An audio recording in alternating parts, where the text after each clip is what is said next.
Pwede bang dito na lang ako sa bahay? Kasama ka? Anton, unti-unti ko nang binubuo ang buhay ko. Millie, I'm sorry. I'm sorry at tinalikuran kita. Patawarin mo sana ako. At hinayaan kita mag-isa. Alam ko, lalo na ngayon na naranasan ko na mawala ka sa akin. Mas lalo ko na-realize na ang hirap-hirap na hindi kita kasama.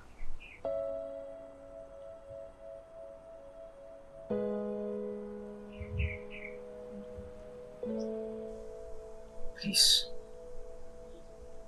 bigyan mo pa ako ng isa pang chance. Isa pang chance para patunayan sa'yo na deserve ko maging parte ng buhay mo.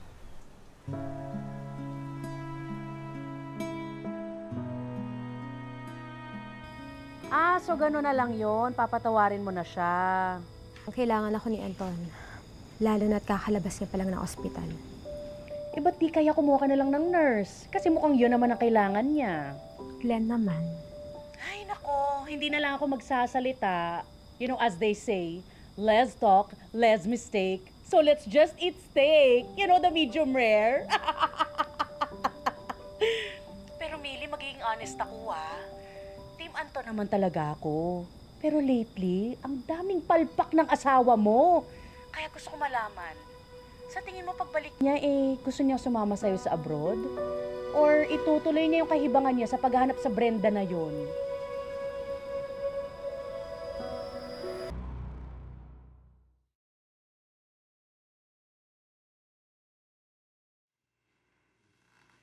Si Anton? Wala siya dito. Ha? Sabi niya sa akin, pupunta siya dito para magpaayos ng motor. Oo, meron kasi kami talagang usapan, pero... Wala naman po si Noning dito. Ba't sinabi niya sa akin na dito siya pupunta? Baka kasi may sorpresa siya para sa'yo. Di ba nga, kailan lang kayo nagbalikan? Baka maya-maya uwi na rin yun sa inyo. Pagkatapos siya siguro makipagkita doon sa kailangan niya kitain. Hindi ibig sabihin may iba siya kinita, ha? Sinong may ibang kikitain? Ginagawa mo dito? Hinahanap lang po niya si Noning, ma. Sabi po kasi niya pupunta siya dito, So, nagsinungaling yung asawa mo sa'yo? Hindi kaya ng babae yun? Uy, grabe ka naman, Leila. Hindi naman porket nagsinungaling si Anton dun sa pupuntahan niya, ibig sabihin, mababae na siya. Hindi ko naman siya masisisi kung ganyan ang asawa niya. Ikaw naman kasi, Melly. Iiwan-iwanan mo yung kapatid ko tapos babalik-balik ka rin. Hindi magagawa ni Anton yan. Paano ka nakakasigurado? Ilang araw din kayo naghiwalay.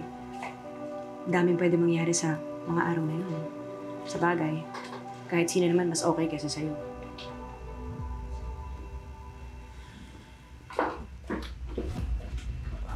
Tita Millie.